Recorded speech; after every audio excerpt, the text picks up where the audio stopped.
So this podcast, I'm going to be dead serious for 1 second. It does need a disclaimer, this podcast.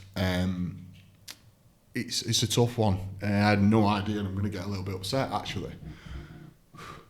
Yeah, there's some topics in here that I think people will need to hear, but yeah, miscarriages, mental health, divorce, building resilience. There's quite a lot covered in this podcast, and I had no idea it was going to be this emotionally, I don't know, just an emotional podcast. Yeah, Catrina from Goldstein's, sorry. Right. Is incredible. You've got to watch this. This is fundamentally what the UK industry needs, these type of people working in it, and this is why I started this podcast. But yeah, at the same time, fucking hell, what a journey. Definitely one to watch, but please be aware there's some pretty serious stuff covered in this podcast.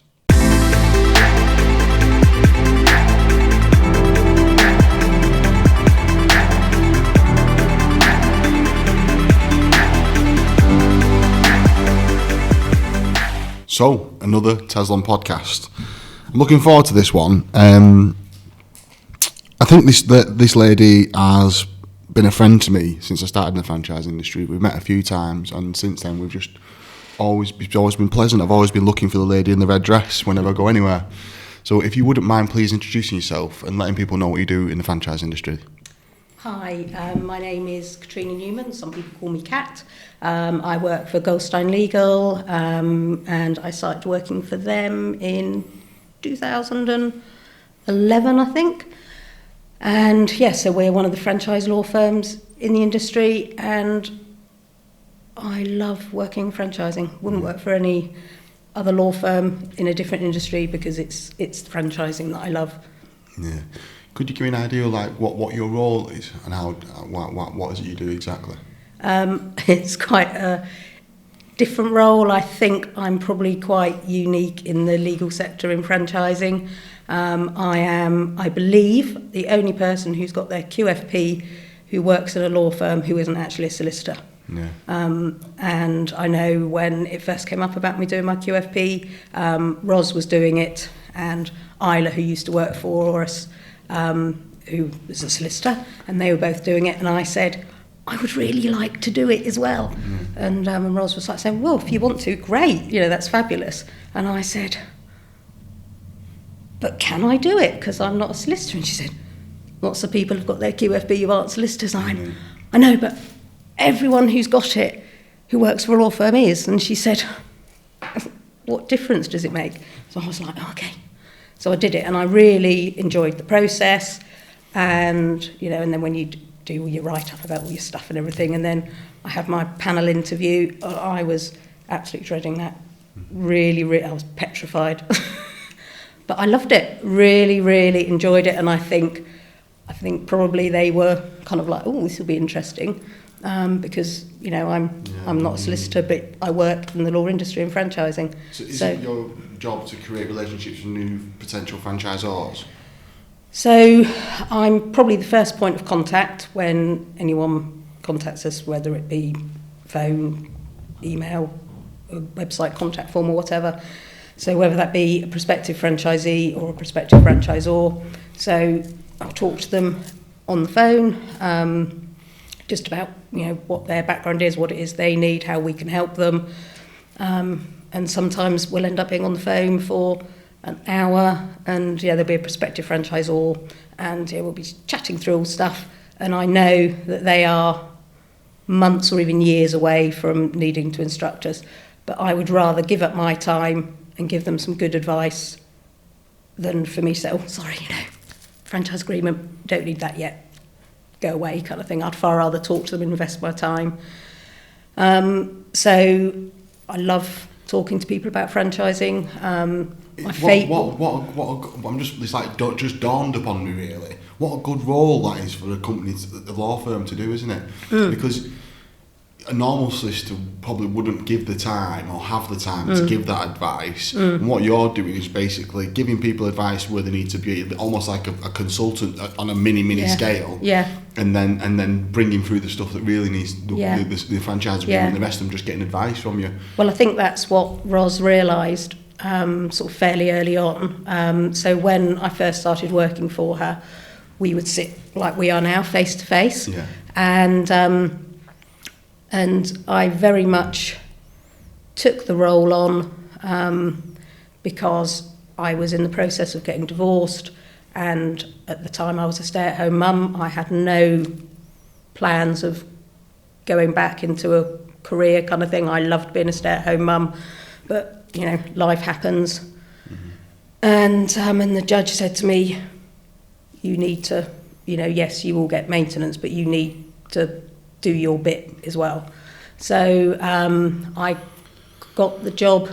I don't know whether or not you want to go backwards. We're going to go for everything. Okay, righto. We're going to go for everything. So I got the job because someone I used to work with, and I was doing some work for her. She was pregnant. She was a virtual PA, and while she was on maternity leave, I did some work for her. I actually created a spreadsheet for Roz as well. I had no idea it was for Roz. I had no idea what it was. I had no idea it was for a law firm. It was just creating a spreadsheet, and I recognised it about 3 years later. I'm like, I did this. No way. But yeah, so I did some bits and pieces for her, and she said, oh, I've got this one client, and she said she doesn't want virtual anymore, she wants real. And she said, she's round the corner from you, she's lovely, you'll really like her. She only needs a couple of hours at the moment per week, but come September, she'll need you to do some more hours, and you can do, you know, I'll need you to do other stuff for me as well. So virtual stuff for me as well. So I said, okay. So basically what that meant was I worked for Roz for 3 months, in reality unpaid, because what it meant, because I was on benefits, yeah. So which was a position that I hated to be, benefit mum. It wasn't kind of what I signed up for in life, but I was, I think I was earning enough that my benefits, I didn't get them, but I wasn't over the threshold, so I was still entitled to free school meals. And then come September, when my hours increased, then all that went. So for those first 3 months, I basically, what I earned from Roz, because I was literally just doing a couple of hours a week, was what I would have got from my income support, or whatever it was called. So the two just balance each other out. Yeah. So I said to Roz, you know, I won't be earning anything in this first period of time, but I think this job has got promise, yeah, and I like you. So I took the chance. Also I think there's a bit of purpose sometimes in there as well, a bit of sanity. Yeah, so it, you know, I started working for her, and she was like saying, you are so overqualified for what you're doing here. And I said, it's fine. I just need to have a job to show the judge that I'm working. And really still at that point, that was all it was. And then I think after that first 3 months, when that first day when I came to work, when I was off income support and all the benefits stopped, it was just, wow. You know, I felt so proud of myself, yeah, that I had got myself out of a difficult financial situation. It was things like, you know, I'm very traditional, and I like, you know, if you give me a set of rules, I'll obey them. You know, I'm you know, I'm a policeman's daughter, and you know, that's what you do. That's what you do. And I work in law as well. I can't quite remember where I was going with this, but that was it. Yes, I was very traditional. So when we got married, we had a joint bank account. I didn't have any. Neither of us had our own money. It was all joint. I think when we first got married, we probably earned a similar kind of salary, so it was all, you know, it all seemed okay. And then when we had children, not obviously, but I wasn't bringing any money in, and so all our credit cards and everything were all in his name, and I was a secondary card holder. So of course, when we split up, I couldn't get a credit card in my own name because I didn't have any credit history, and I was like, oh my God, this is awful. So I had to pay for everything on my debit card. And so it was just so nice to kind of get myself financially sorted. My heart goes out to you. You've really done that, haven't you? I love that. That is so good. It's being an employer yourself, you meet so many different people. And you hear stories of people trying to get themselves back on track, and you really got yourself back on track there. Yeah, I mean, I think when I first started with Roz, particularly when it got to that point in the September, and so what would happen? We would be sat working together like this, and I'd hear her on the phone talking to people, and I'd hear her like doing a franchise agreement review, so talking through the franchise agreement with them, and obviously I could only hear one half of the conversation, but she'd put the phone down and I'd go, Roz, what about this? What about that? Yeah. Why does this happen? Why does that happen? And then, the inquiries would come through into my email, and I would say, this person wants a franchise agreement review. They want a phone call first just to talk it through. Yeah. Can I do it? Because I think I now know what's involved and why they need to have it done. And obviously I know all the fees and everything, because I was doing all the billing. So she was like, yeah, okay. It's a great idea. So it was. So from fairly early on, she realised that I was an asset, because I was able to do stuff that she would have to have done. And funnily enough, our hourly rates were quite different. So, obviously, as time's gone on, I now do stuff that's billable. Yeah. So my role, which was going back to what you originally asked me, is so it's funny, I've got the same job title as Jem, both franchise relationship manager. Yeah. So I used to be practice manager was my job title, and then when we were bought out by Nexa about 3 or so years ago, I thought I can't be practice manager anymore, because that's not what my role is anymore. And I thought, well, actually, it's the franchising bit that I like. So yes, we do other odd bits of law as well, other bits of commercial law. But yeah, sort of talked it through with Roz, and I said, well, actually, that's the bit really that encompasses my role, in building those relationships with prospective clients. And then I'm the first port call when clients come through. So existing clients, they'll come to me and they'll have a question, and sometimes I go, actually, do you know what, I can answer that. You don't need to go to a solicitor and be charged however much. I can actually answer that for you. And sometimes they'll say, oh, what shall I do here? And I'll be like, I think you need, and then I'll put them through, and it's like, well, you're probably going to have to pay for this advice now, but I know what I know, and I know what I don't know. Yeah. So, can I just go back to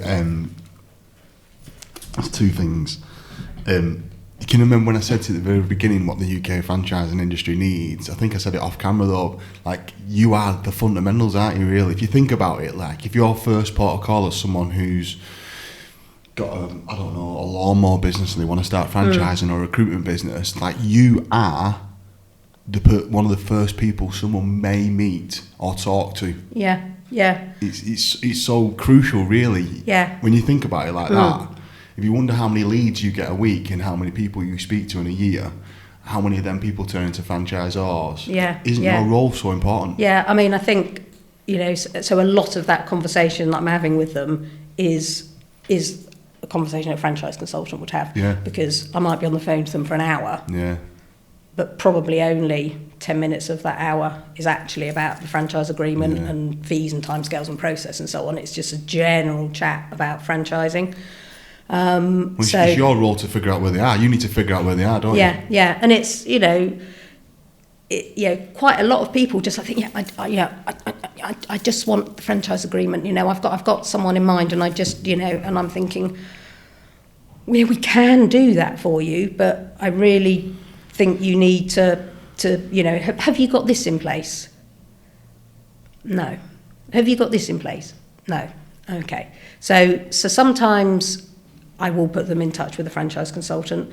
Sometimes I will, like I've said to a lot of people, oh, you should buy a copy of Manual Magic. And it's quite sweet, because every now and then they come back and say, oh, I started reading it, it's great. And Roz wrote a book a number of years ago, so again I would signpost them to that, and just say, have a read, there's a lot to think about. The franchise agreement comes right at the end, but one of your first things you want to do is, have you got your trademarks registered? No, you need to get your trademarks registered, your name registered as a trademark, because we have had clients in the past who we've done everything, their trademark is in process, and by the time the franchise agreement is written, the trademark hasn't been granted, and they've had to, in reality, it's not difficult in terms of the franchise agreement because you just do a search and replace on the name of the new name. But the problem is the fact that they've built their company up on a name they cannot use. Yeah, that's a big problem. So sometimes people are quite happy to think, oh, actually, I do need to spend some money doing this, and they are happy to talk to a franchise consultant. And other people say, oh, well, I've done this and I've done that, and I think, well, actually, you're actually doing quite well there. You have actually thought this through. But it's one of the first questions I'll always ask: have you got your trademark sorted? Yeah, that's the first thing you need to do when you rebrand, isn't it? Yeah. I'm so great. I didn't even know what you did really for a job. I was trying to figure it out, and it's like Louise Harris. It's like those type of people like yourself are the people that the franchise industry, and the people who are going to be people who aren't even franchisees, right, franchisors right now, need to speak to you type people, because they'll get sound advice that's morally correct and all the right intentions, and give them the best advice they need to create their business, don't they? I mean, franchise shows, I love a franchise show. The very first, so Roz used to work for Burger King, so had done franchise shows and, loads of them in the past. And of course, that's part of a big organisation, so she would just rock up on the day, do her bit and go home. So it was very different to kind of, how it is, loading up the car, all your kit and everything. And we got to the point whereby we ended up using a courier to take it. But, those, for the first few years, we were loading it all up and setting it all up and then thinking, oh, gosh, I wish I was a little bit taller because this is just, but I was terrified that first one we did. So I think it was Birmingham, and I think it was 2013. And, I was terrified. And she said, but you talk to people all the time on the phone. I went, yeah, I know, but they're there. And she was like, yeah. I'm going to say to you, you don't struggle to talk, do you? No. You like Jem. I love that about you. My school report was always full of, she could do so much better if she didn't talk too much. No, I think it's your superpower. I love that. It's just yabba. Yeah, no, it's not yabba. It's interesting, but people need to give you patience. It's because you want to get the full story out, that's why. Jem's a bit like that. Jem always... I'm going to speak a little bit about her. She's going to batter me though. But when I first met Jem, she used to say sorry all the time. And then I said, what do you say sorry for? And she said, because everyone tells me to shut up because I talk so much. I'm like, nah, it's not. It's your superpower. It's fascinating listening to you. It's nice. It's nice to hear your full story about how you got into the franchise industry. Yeah. And so would you find at the expos that you would get a lot of people looking at franchises? Do you find that you get a lot of leads from that? Do you walk away with some people you're going to take on board, or do you do it from what perspective? Do you do it from the going seeing clients perspective? I think it's a very different experience when you're going as an advisor or a supplier as opposed to a franchisor. So we've always got something out of a show. But it's about the process, as you all know with franchise recruitment, it's how many times do you meet people along the way before they become a franchisee, and you meet them in all kinds of different formats, whether that be face-to-face at show, whether it be because they've seen you on social media, whether or not it's because they've been on your website.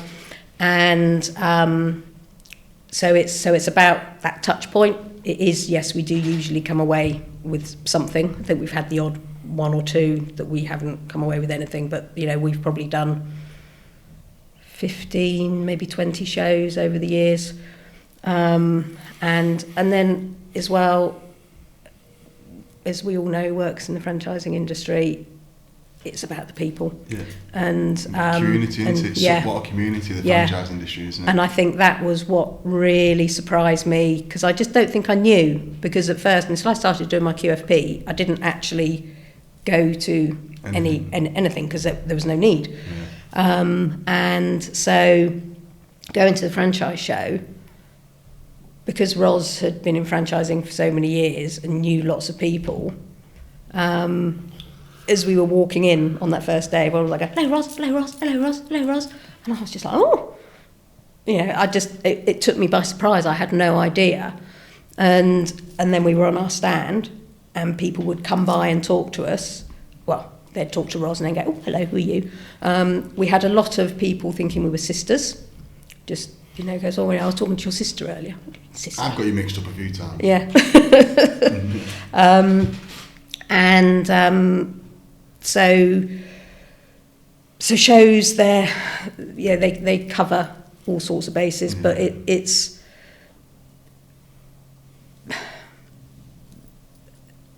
financially, do you get back your time for doing them? But then the other thing is, as well, is that because it's me, so when we first started doing it, Roz and I would always go, and obviously a cost factor, what Roz could be earning over being there, whereas, you know, it was very different with me being there. Like, dull it down, you're a salesperson, aren't you, at the end of the day? Like, literally an amazing salesperson, but it's like the salesperson, the franchising industry is always slightly different because it's a relationship, and that is exactly what it is. Yeah. It's not like a sell and you're gone. No. It's there's a craft to what you do. You sell, but you're creating a relationship that has to be long lasting. Yeah. Because I guess when you're talking to someone and bringing them on board, you have an amazing conversation with them, they go away and do the work, or they come straight back on board, you give them advice around the franchise agreement, but then you become their solicitor's firm. Yeah. And then they've got to give them advice, and I guess, correct me if I'm wrong, you'll be a touch point for them ongoing for the rest of the relationship. Yes, I mean, so I think I've always been the first point of contact, because people will go, oh, I'll talk to Catrina, and then see if I need to get Roz involved. Yeah. Or whoever, but as you said, I like talking, so I enjoy that bit, you know, building those relationships. I think I'd go insane if I couldn't do that for a job. That's my favourite part of my job as well. Yeah. So I think the very first time we didn't do Birmingham, I stopped looking at LinkedIn because I just thought I had such FOMO. And so now, even if we're not exhibiting, you'll go. I'll go, and it's because it's good to see people in the industry. Well, it's part of the community. And it is, you know, and it's I think that is what is so special about franchising. Yeah. And I think a lot of people don't realise until they get in it what it means to people to be part of something. It's a special place, but I don't think it. And I think a lot of people, from hindsight, when I first joined the BFA, so I've been in franchising a long time, since 2011, and same as me then. Yeah, and I only got into the BFA a few years ago. So when I started doing the events, the expos, it was 2019 when we rebranded. And at that point then I think I went in with the wrong attitude, or didn't have an attitude, but in the wrong mindset around it, not understanding and thinking everyone was my competition, and, you know, I would get no support. And I think one of the very first people I spoke to, I think it was Olympia, and it was Paul Hanson from what was Attache Finance. And he spoke to me, and we just got chatting as I was putting up the stand. I think I asked him like where something was, and I think within half an hour we sat down having a coffee, and he was talking to me about funding, because I never knew what funding was. Yeah. I didn't know you could get funding. Yeah. And from that point onwards, he's been a really good friend, and so has Wendy from VMG.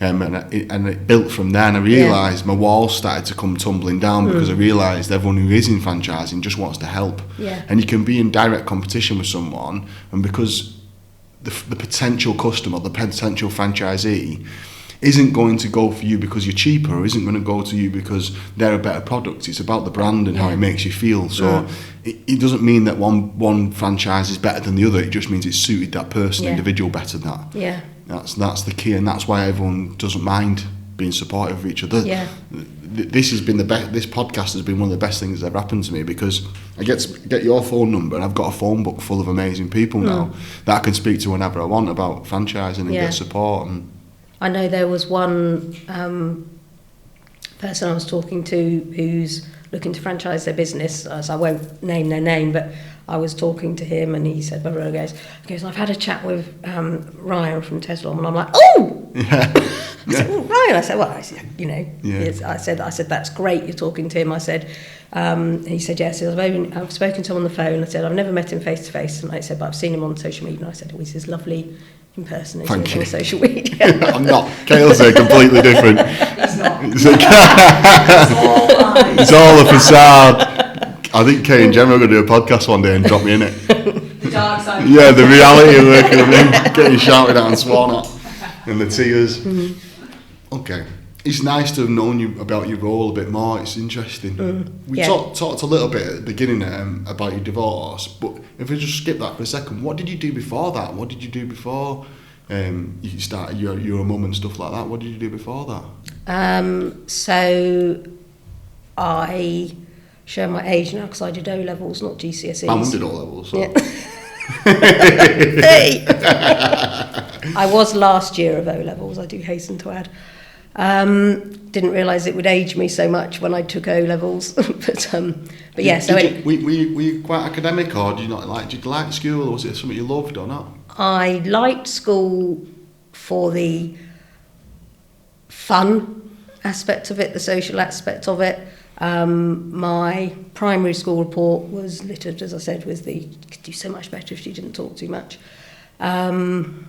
And then, so yeah, I love school because of my friends. I'm still very good friends with some of my school friends.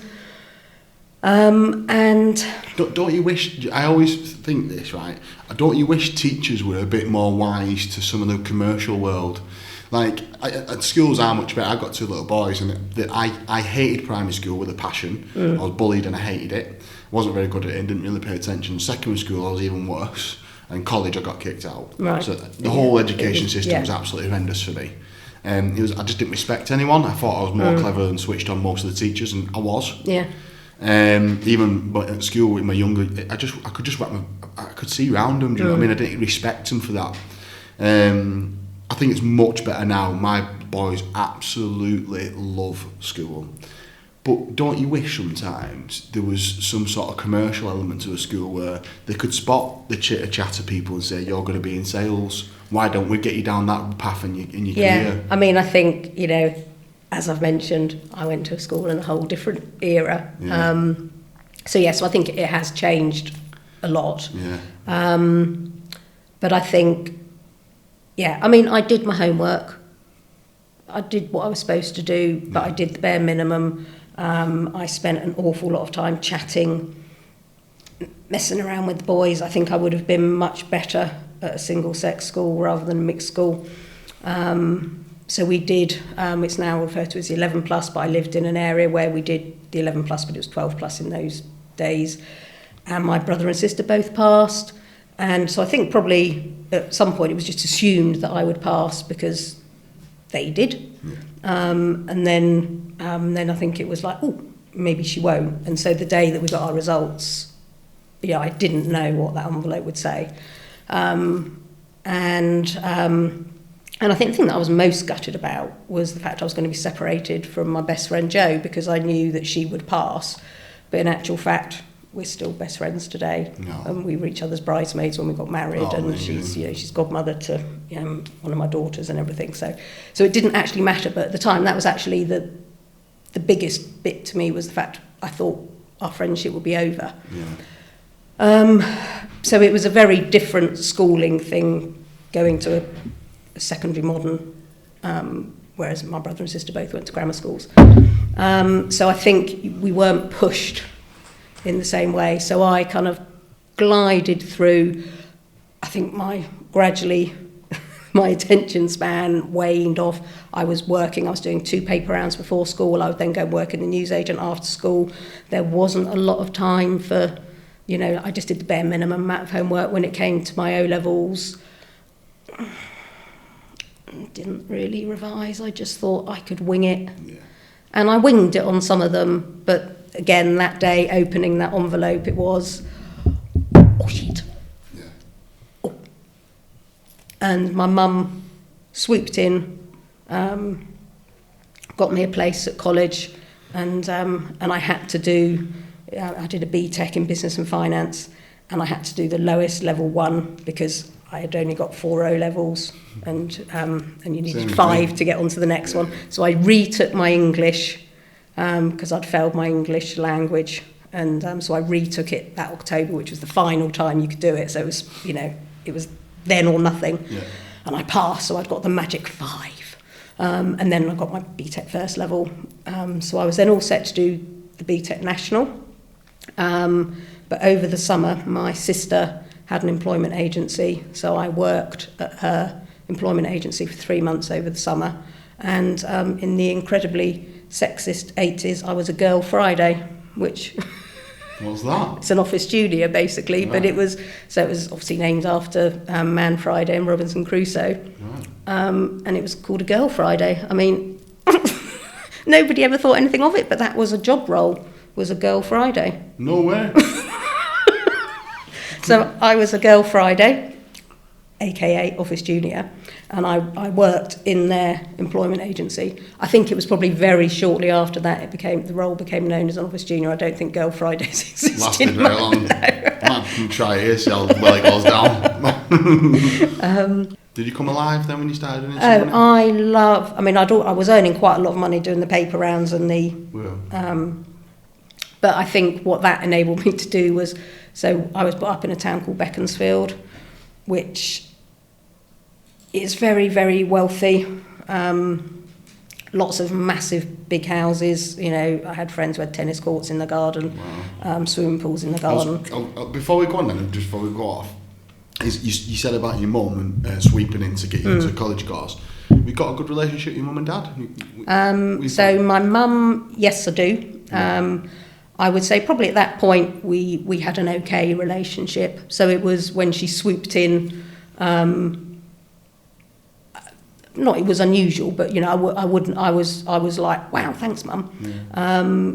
So I think we had, but yes, but no. I think when I left home, that's when my relationship with my mum became a sort of a proper relationship, because I'd ring her up and we'd talk to each other and we'd have a chat, because I was no longer living adult at to home. adult. Yeah. So it was, and then my dad, we used to fight quite a lot, and I don't think he died 18 years ago, and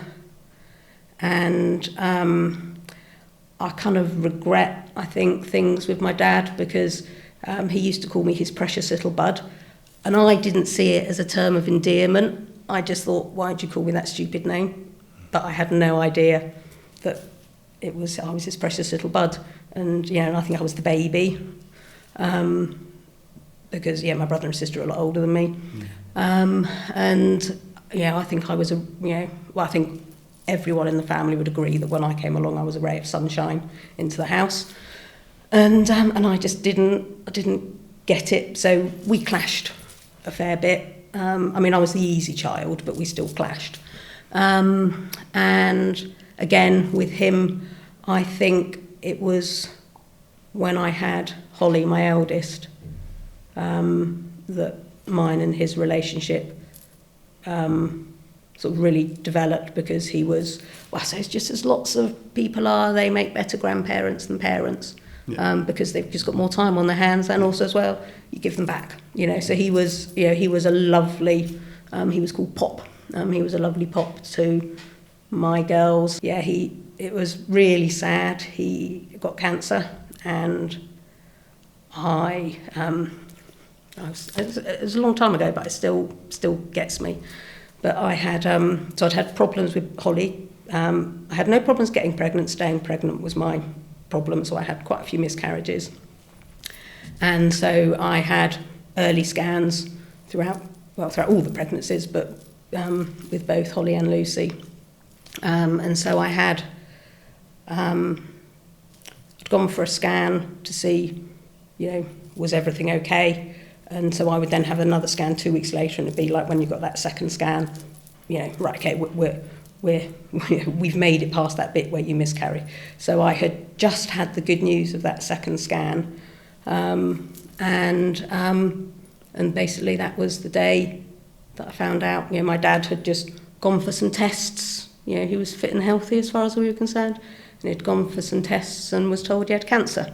So the day that I found out that my pregnancy with Lucy was viable was the day I found out my dad had cancer. And at that point, we just thought, oh, that's okay. He's going to have chemo. He can have an operation, can be removed. He'll be okay.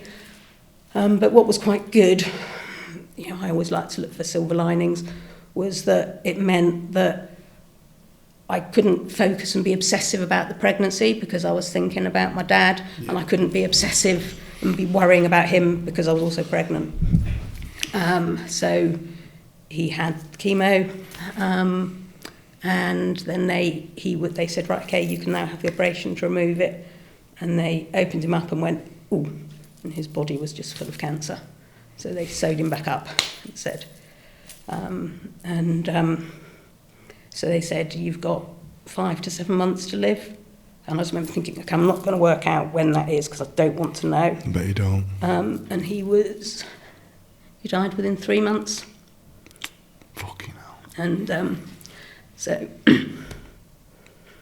That's right. He, so Lucy was born, she was due to be born on the 18th of May. He died on the 17th of May, but Lucy was early.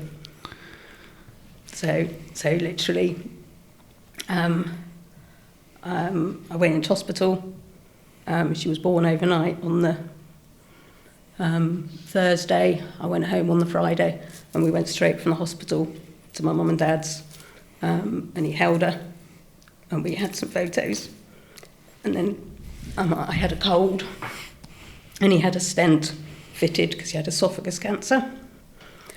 And he was paranoid about coughing because it just hurt. And he just said, I can't see you at the minute because you're ill. So I didn't see him for a week. And by that time he was in hospice. And he died a few days later.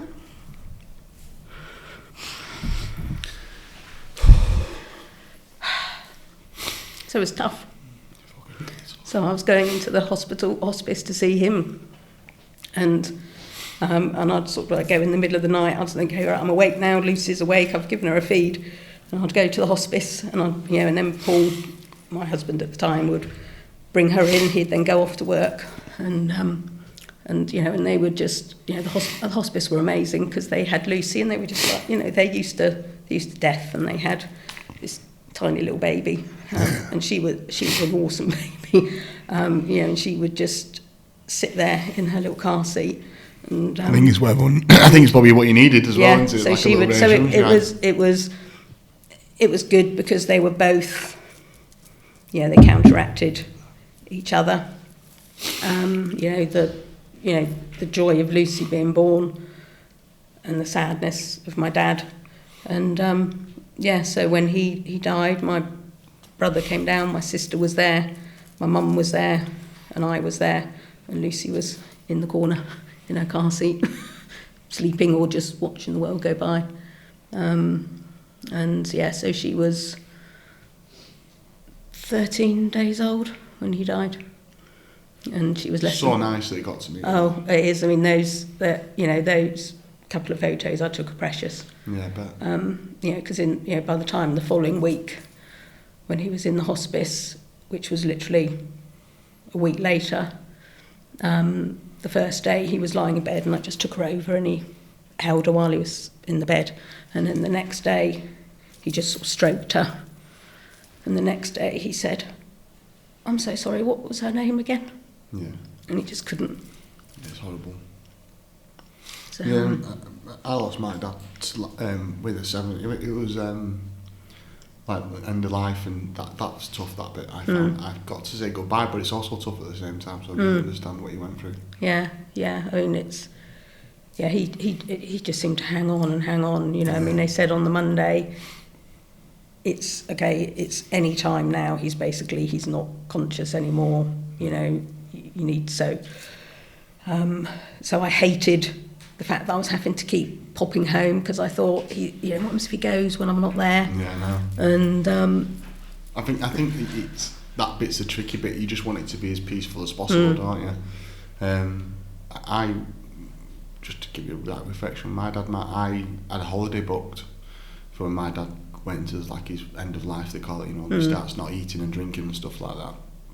And I was very much the same, but I made peace with it and just had a conversation with him, and I've got some pictures with him and held his hand, and then I went away, and then he died on the second day of my holiday. But yeah, it's tough. It's tough. It's tough losing your dad.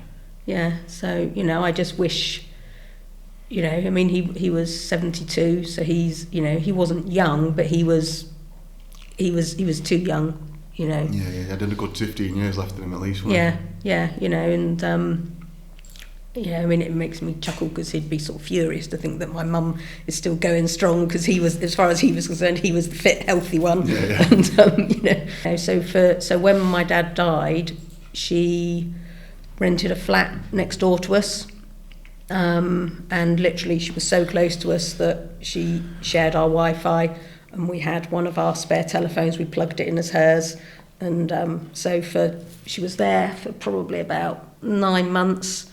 But she sold the family home in Beaconsfield, you know, basically because the garden was too big. Yeah. So my dad was a very keen And then deliberately gardener. moved next door to you to help you lose it.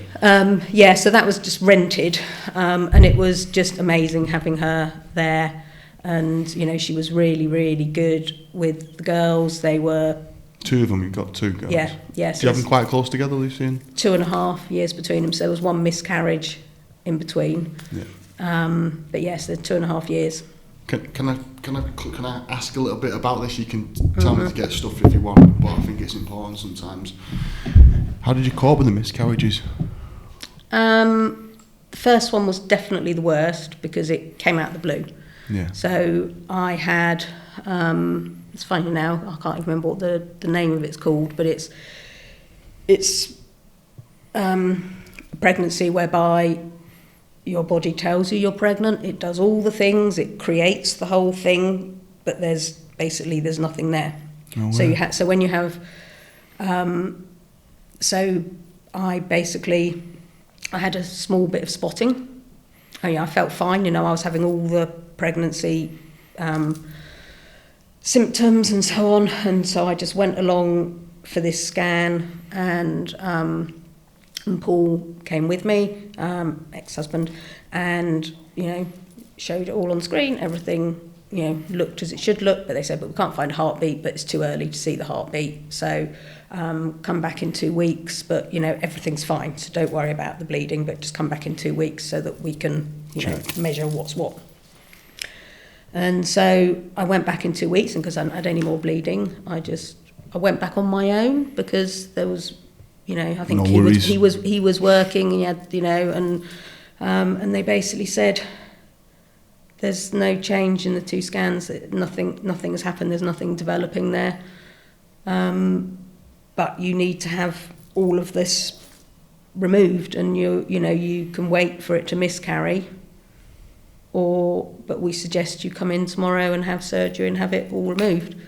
And I just remember thinking, oh my word, I've lost my baby, and now I've got to have an operation to have it all removed, and I'm on my own because I thought everything was okay. Yes, I remember going out. You know, they said, we need to go and have some blood tests done. So I thought, well, I'll do that in a minute, but I just need to go outside and ring him and tell him, you know, what's happened. And I think we had told certain people, and I told them at work that I was pregnant because, you know, I wanted to let them know, and because I was all set to, you know, put the baby into nursery, and I was going to be back to work, you know, ASAP afterwards. So it was a shock because it came out of the blue. Yeah. So I think, so I was upset. But, I mean, some people might hear this and think this is really callous, but one of the things that I've always done, and I've mentioned it already, is I always look for the silver lining when the shit happens. And we'd got tickets to go to the Grand Prix, and I think basically the year before it had rained really badly, so there had been problems with it, so they'd moved the date. So they'd contacted us and said, we've moved the date of your tickets. If you can no longer go, you can have a refund. And I said to Paul, let's not cancel them, because if, until you've had your 13-week scan, you don't know everything's okay. So let's just wait. And of course, and then I just said, we can go to the Grand Prix now.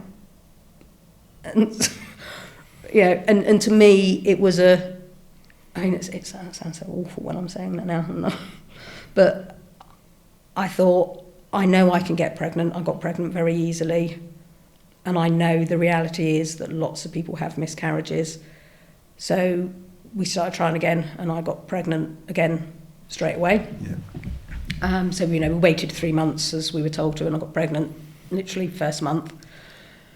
And so because I'd had the one miscarriage with the same scenario, I got the scan at 6 weeks, and then went back at 8 weeks, and they said the same thing has happened again.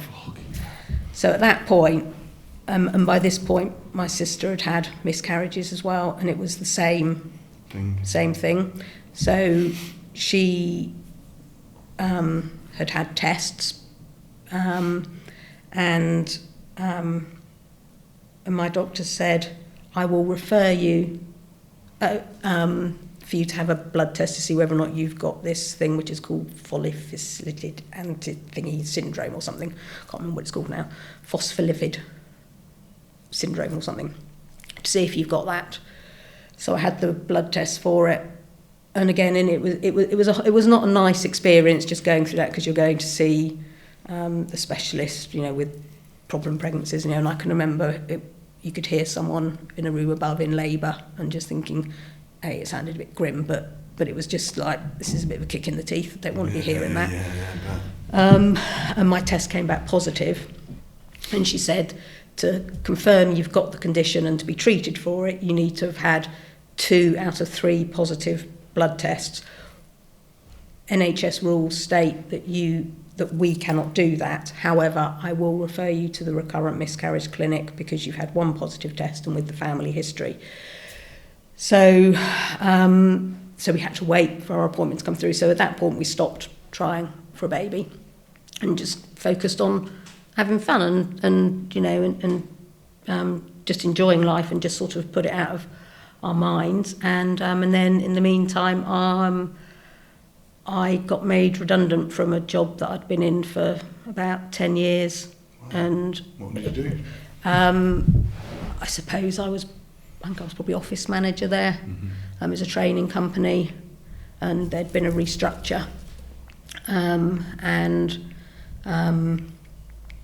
I basically, there were 2 of us that were made redundant, and we were offered a role, so one of us could have the job, and it was doing a role that I didn't really want to do because they were taking out bits of my role that I loved. And I just said, Jerry and I both talked and said, if both of us want the job, neither of us will go for it, because we're not going to fight each other for it. But if one of us wants it, we'll give the other one blessing.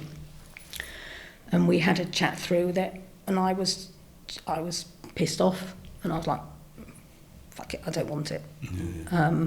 And so she took it and stayed, and she's the one who became virtually Jerry, because she left and became a virtual PA. No, and that was my contact into Roz. So she stayed, I left, and little did I know that the day that I left, exactly a year to the day that I left, Holly was born.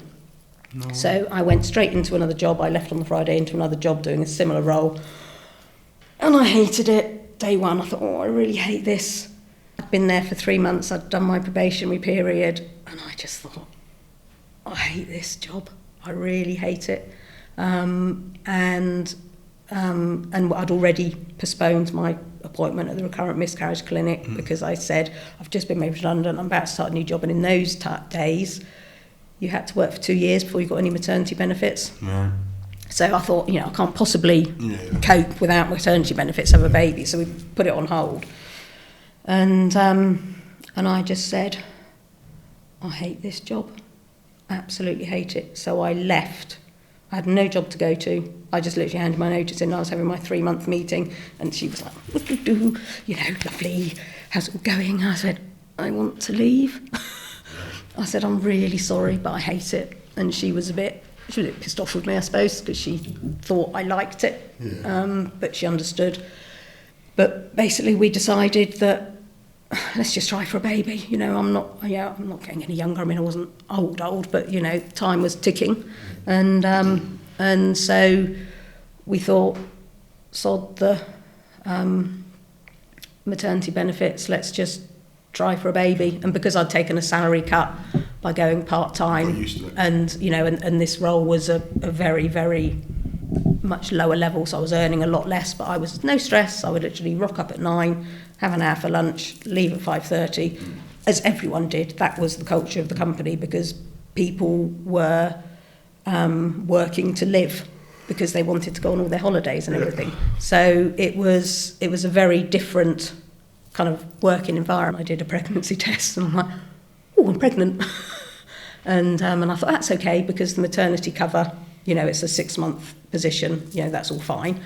And then, of course, I started, that was it. What they said was, because I might have this condition, if I take low-dose aspirin, that might be enough to see the pregnancy through, but it won't harm the baby if you take it, but you can't have the drugs that will help you through. But the low-dose aspirin might be enough for your body basically to not reject this thing that's growing inside of you.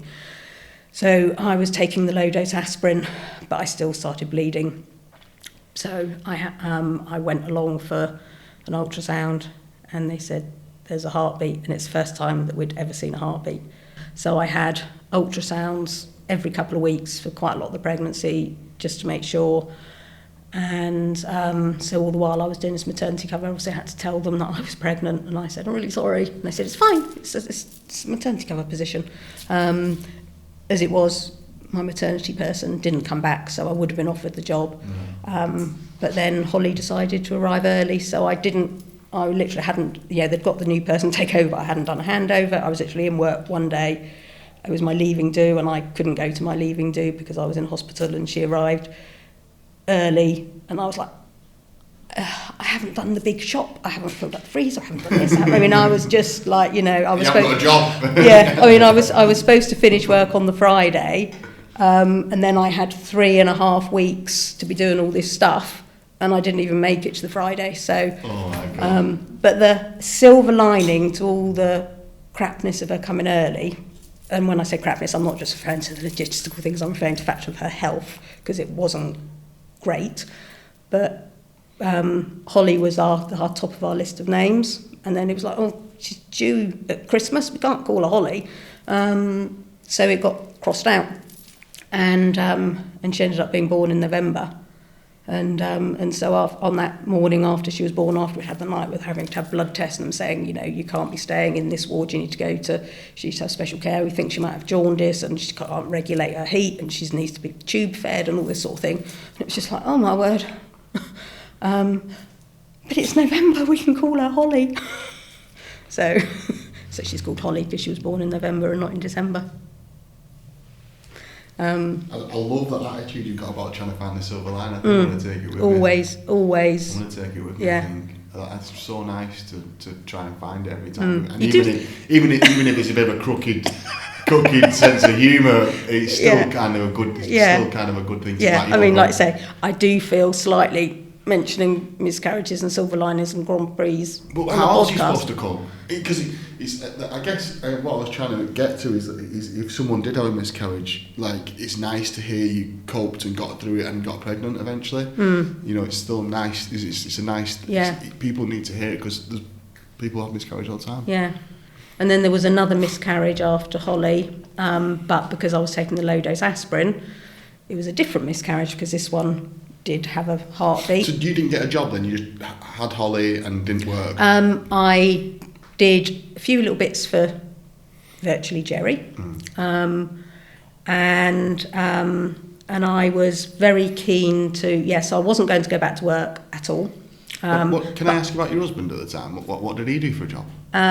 He was project manager in the construction industry. Right. So he earned enough money To cover it. to cover. Yeah. So his sort of career went that way. So it meant we could cope, but we didn't have money to do extravagant things. But No. you know, we had enough money. We didn't. You know, we never felt like we were poor. There was always money in the bank at the end of the month. You know, but it just meant that we couldn't go on fancy holidays or anything like that. But I was very keen to not sort of like lose touch with stuff. So I got. Do you think that was because of so I always find an interesting part of this about people when have babies and stuff, because it's so expensive to send them to nursery. But I think it's that sense of purpose, I think, isn't there, to a certain degree as well, because it's nice being a mum, but then also I think you lose your mind a little bit as well, don't you? Or do you not? Well, I think it depends on what you do with it. So I loved being a stay-at-home mum, and I was really involved in school, and I was in school. I did reading once or twice a week with the kids. Oh, I love that. And I very much got involved. So when Lucy was a baby, very newborn baby, I got involved with NCT, National Childbirth Trust. So I'd done NCT antenatal groups. So I was, you know, and my antenatal group, we're still buddies today. And I was very lucky with my antenatal group. We gelled really, really well. And so the first thing I started doing was just dropping around the newsletter to all the people who lived in my bit of Windsor. And then I started going to meetings, and I got a role. And then my roles changed over the years, and I became the Nearly New Sale organiser. And our Nearly New Sale was basically, it had the top numbers for NCT Nearly New Sales. It was always a really big one, so we would always vie to be getting the top spot, you know, in the records. So yes, and it was massive. I mean, it would have a lot of people there, so there was a lot of organisation to do that. So I did all of that. As soon as Holly started at preschool, I was on the committee there. Then as soon as she started at school, I was then on that So you committee. weren't really a stay-at-home mum then? I was doing nothing that I got paid for. Although the bits I did for Jerry, I got paid for that.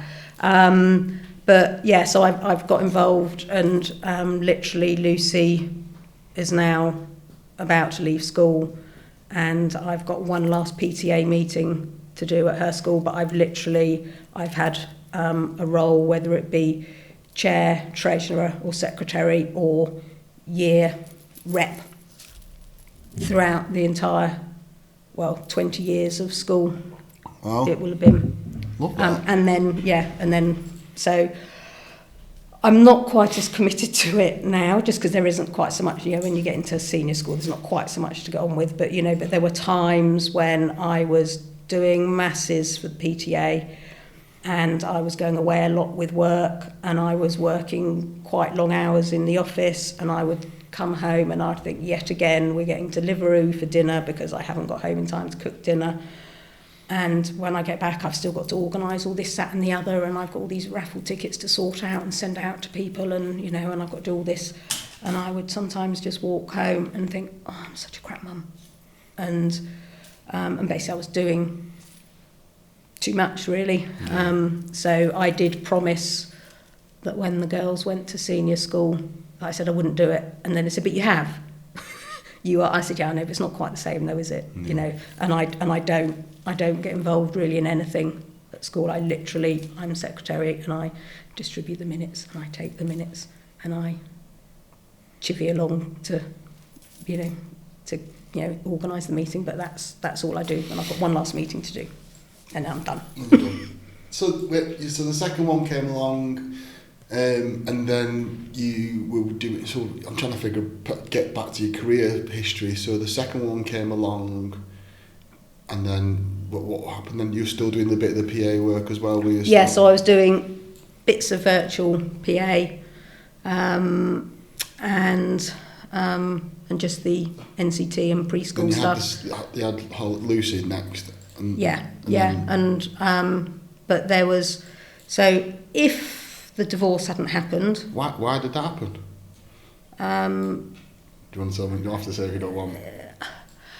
Well, it was grim. I'll tell you the story off camera. Yeah, it's cool. And it's it's not a secret. When people ask, I tell them. But the reality is that it was really shit. There wasn't a person in Windsor who didn't know about this. I'd meet people who I didn't know and go, "Oh, that's you, okay." And it was, and it was grim. Yeah, and there was no love lost between the two of us. Yeah, but. And. It sounds like you're having a piss. I assure you he's not. Sorry to all of our non-visual listeners. I'm not cutting this out. I'm cutting this out, but I wanted a drink.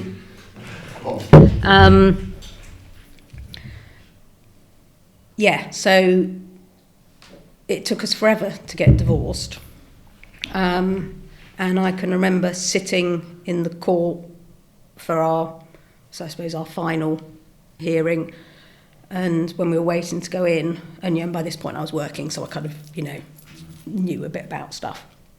And it was like we were two strangers just sat, we were sat relatively close to each other, which I just thought, this is ridiculous. You could at least have you sit on different sides when you're all waiting. And I just thought, this is awful. It's really sad. And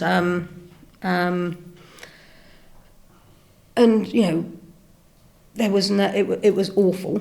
And we were not, I felt trying to do the right thing, but it just wasn't. And whereas now, when we've had a lot of hospital appointments over the years with Lucy, and I don't think that hospital staff would have any idea that we weren't married. We are a united front for our children. So you got them great now, and you look after the kids together. Yeah, I love that. I don't. I think every now and then, we'll be talking to someone, and I'll say blah blah blah, blah, yeah, and that's when we got divorced, and they'll be like, "You're divorced?" I was like, "Yeah." So we it's not. We don't sort of, if we're in like a, we don't sit next to each other. We're not. But the way that we talk and communicate, and we go out for family dinner when it's the girls' birthdays, and we sit there, and I think people must just assume we are a happy family, and then and then we split the bill, and I think they must think that's odd. It's still sad for the girls. I think it would be nicer for them, but again, they're a bit like their mum. They find the silver linings, and they get 2 lots of birthday presents, 2 lots of Christmas presents. And, there are benefits. I think it's funny, isn't it? How you just cope, don't you? I think whatever life throws at you, because some people have been through so many horrendous things and managed to get through it. I think shows resilience, doesn't it, on your own behalf? I think that you're quite resilient, aren't you? Oh yeah, this will not break me. This is not what was supposed to happen. But it has, and this will not break me. I'm not saying it was easy by any stretch of imagination. It was hard, but I didn't. I thought, I am not going to let the girls see me cry, and they never ever saw me. Or once, I think they saw me cry, but I just, some people would say that's wrong. I don't know, but that was what I chose to do. Yeah, it's what you chose to do. Yeah, isn't it? and part of it was because I didn't want them to say to him, "Oh, Mummy's been crying again." And I thought, I cannot bear for him to think that I'm crying over him. Yeah. So I didn't. I mean, I did, but yeah, no. But to be fair, I think I was. The girls were. Lucy was just 4 and Holly was 6. Fucking hell. Wow. So, they were full on. Did he get involved at all, or was he not involved at all? He had them for 24 hours every weekend. Right. So, and then after a few years, it went to he would have them every other weekend. and now it's all quite fluid. Yeah, But I mean, it's quite sweet because Holly's 20 and she still goes over there every other weekend, you know. It's not. Look, it's the best. Like you say, it's the best. Yeah, I mean, he lives in Windsor, so it's logistically it's easy. Yeah.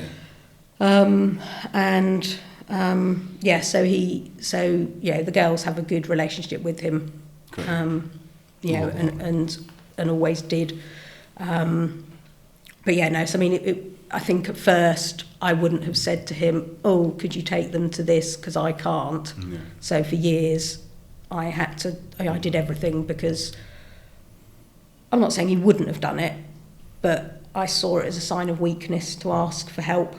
So I did everything. Yeah. And that's when I started working. So it was not quite a year after we split up that I started working for Roz. You're a fucking tough nut, aren't you? I am a tough cookie. Okay. I've waffled on. You've not waffled on at all. You are incredible. I do feel I have waffled. I don't know how long we've been talking. No, you're not waffled on at all. You're not waffled on at all. I feel like I need to go and lie down in the dark room. You are so resilient and literally, I want to give you a big cuddle after this podcast. Like, you smashed it. Like, it's so nice to meet you properly. Like, to give you the time and being able to sit and actually have a chat with you. The amount of times we've chatted at expos and you've told me parts about your daughter and we've shared because you know my brother and stuff. Yeah. It's been nice to get to know you, and now I've just been able to stop what I'm doing and give you some time, and we've both not been busy and you've been able to give me your time. 'Cause it's always like an expo, a conference or a do, isn't it? And we get like 5 or 6 minutes to kind of really chew the fat. And I think we're both, well, I definitely have a soft spot for you. And I've always enjoyed your company, but I've always been like, fuck it, I need to sit down with her. So as soon as I knew I could get you on the podcast, I wanted to, and I'm so grateful that you've given me your time. Yeah. And it's so important that you're involved in franchising. Yeah, thank you. Yeah. But, you know, I'll just caveat, Roger thinks I'm a little bit too hard and tough and thinks I need to cry a bit more. Yeah. Well, you've had to swallow it down a few times, haven't you? You mentioned it, I think, 4 times that you had to swallow it down and push down. It's okay to cry. I used to think that, and now I put different songs, and I've got an album in my iTunes account, and it's just specially for crying. Whenever I feel like down, I'll put a specific song on that either reminds me of a brother or reminds me of doing stuff. I'm constantly playing a Whitney Houston song at the minute in my iTunes diary, in iTunes at the minute, but yeah, I think it's okay to cry. I think you probably need to find that again, but sometimes it's too painful. And the things that you've had to swallow, or you might just put them down. I literally don't know. I'm not qualified in any of this sort of stuff, but I know how I feel, and I always like to have a cry. I think I cry every day. I think I cry every day at work, maybe. I think we all cry. You definitely cry. Oh, mine's daily. I rotor it in. We definitely cry. If Kay hasn't cried by about 2 o'clock, I'll just start picking on her. Oh. I'm going to wrap the podcast up because I feel like you've shared your franchising journey. It's been exceptional, and fundamentally the franchise industry needs people like you, and I can see why you're such an amazing mum. Thank you. Thanks for joining me. That's okay, it's a pleasure.